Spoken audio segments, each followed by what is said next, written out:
মানুষ অক্সিজেন ছাড়া বাঁচতে পারে না, বাট অক্সিজেনের জেনের কি কিছু যায় আসে, বা বাতাসের কি কিছু যায় আসে যে কে শ্বাস নিল আর কে শ্বাস না নিল? আসসালামু আলাইকুম, আই এম মিশর, this is my daily documentary. আমি প্রতিদিনের ন্যায় আজকেও চলে আসলাম।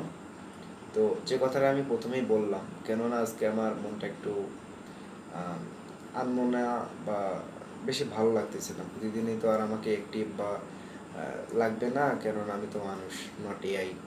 তো তারপরেও আজকে আমার দিনটা আলহামদুলিল্লাহ অনেক ভালো কাটিয়েছি। তো শুরুতেই যে কথাটা বললাম যে মানুষ অক্সিজেন ছাড়া বাঁচে না বা বাতাস ছাড়া বাঁচে না, কিন্তু বাতাসের কি কোনো কিছু যায় আসে যে কে শ্বাস নিল বা কে শ্বাস নিল না?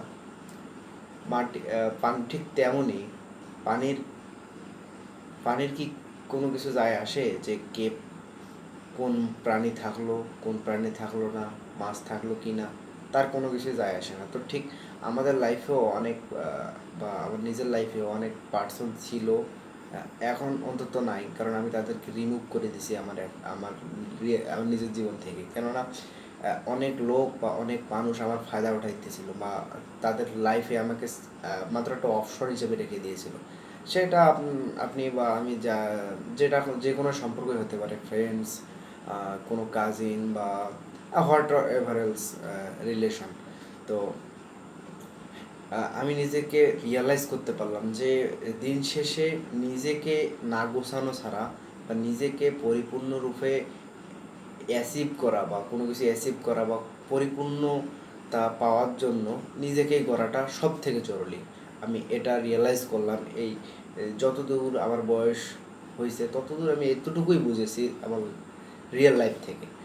তো কেননা আমি দেখতেছি অনেক বন্ধুর সঙ্গে যাদের সঙ্গে আমি এসএসসি দিয়েছি তারা কেউ আমার পাশে নাই। 1 মাস বা 2 মাসেও 3 মাসেও তাদের সঙ্গে আমার কথা হয় না। এই তো 3-4 বছরের আগেরই কথা, 3-4 বছর আগের কথা।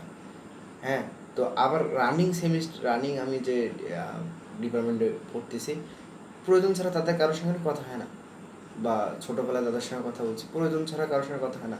তো মানুষ মাত্র প্রয়োজনের সময় পাশে থাকে, যার প্রয়োজন সে চলে যাবে।